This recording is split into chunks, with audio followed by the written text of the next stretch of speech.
Assalamualaikum warahmatullahi wabarakatuh. Halo teman-teman semuanya. Perkenalkan, nama aku Pop Lestari. Aku dari Prodi Bimbingan dan Konseling atau bisa dikenal dengan Psikologi Pendidikan dan Bimbingan angkatan 2021. Nah, di sini kita bakal belajar bareng. Tentang apa itu? Kita di sini bakal belajar tentang You're not alone. How to find comfortable place. tentu teman-teman udah mengetahui ya artinya bahwa kamu itu tidak sendiri. Nah, bagaimana sih menemukan tempat yang nyaman? Bagaimana ya? Pasti tempat yang nyaman itu menjadi dambaan semua teman-temannya, menjadi dambaan semua remaja gitu. Tempat yang nyaman, tempat yang bisa menerima kita dengan baik gitu. Tempat yang membawakan vibes positif begitu. Tetapi hal ini kadang sulit untuk kita dapatkan gitu. Sulit banget loh. Zaman sekarang ini mencari tempat yang nyaman itu sangat-sangat susah teman-teman. Termasuk saya pun mengalami hal itu gitu. Mencari tempat yang nyaman, tempat yang dapat dipercaya itu bagi saya, mungkin bagi teman-teman semua yang merasakan itu juga sulit gitu. Dimana saat ini semakin banyak ekspektasi orang lain terhadap kita itu secara berlebihan, kita dituntut untuk sempurna. Nah inilah kenyataan yang harus kita terima, dan inilah yang membuat kita mengapa sih kok mencari tempat nyaman itu tuh susah, dan akhirnya itu menjadi bayang-bayang kita untuk bagaimana kita mencari tempat yang nyaman untuk diri kita gitu. Dan apabila kita tidak menemukan itu, kita akan merasa sendiri terus gitu. Aku nggak punya siapa-siapa nih, tempat pun aku nggak punya gitu. Mungkin itu pikiran yang ada di para remaja pada saya sendiri gitu, yang tentunya mengalami lah masa-masa ini gitu. Nah tentu kan teman-teman dan saya sendiri pun menginginkan ya bagaimana mendapatkan tempat yang nyaman, bagaimana rasanya mendapatkan tempat yang nyaman, diri kita itu diterima di lingkungan itu dengan baik begitu.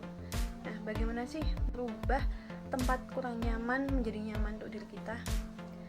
Nah, perlu diketahui teman-teman, ketidaknyamanan dalam hidup akhirnya akan menjadi kenyamanan apabila kita mengubah pola pikir kita. Bahwa ketidaknyamanan itu adalah suatu yang membuat kita terus berkembang gitu. Jadi, ketidaknyamanan itu adalah suatu hal yang mendewasakan kita, bahwa kita tuh bisa untuk berkembang gitu, walaupun ini tuh tempat yang nyaman gitu. Layaknya tumbuh rambut, tumbuh kuku yang terus bertumbuh. Rasa tidak nyaman akan kita alami juga, akan membuat kita terus bertumbuh dan mendewasa. Nah, dengan ini kita dapat belajar nih teman-teman. Kita dapat belajar melihat segala sesuatu itu tuh dari sudut pandang yang luas, meliputi bagaimana kita harus menyikapi sebuah permasalahan begitu. Karena tempat ini tuh tempat yang tidak nyaman ya teman-teman.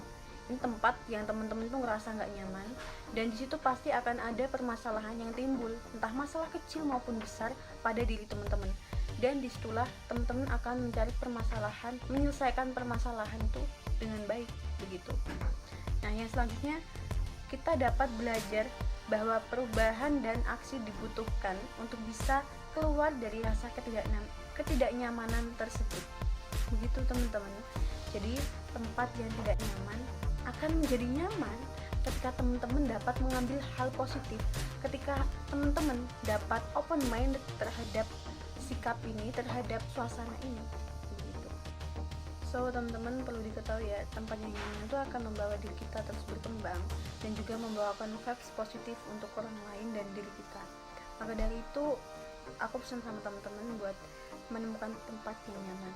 Nah apabila teman-teman itu tidak menemukan tempat yang nyaman dan terjebak pada situasi zona yang tidak nyaman, teman-teman harus bisa nih menyelesaikan problem teman-teman itu dengan baik. Dengan itu teman-teman akan merasakan bagaimana sih tempat ketidaknyamanan itu mendewasakan saya, membawa hal positif untuk saya begitu teman-teman. Nah akhirnya kita sampai di penghujung video ini teman-teman. Semoga video yang tadi saya sampaikan dapat bermanfaat untuk kita semua dan membawa impact positif untuk kita semua. Nah sekian dari saya, kurang lebihnya mohon maaf. Wassalamualaikum warahmatullahi wabarakatuh.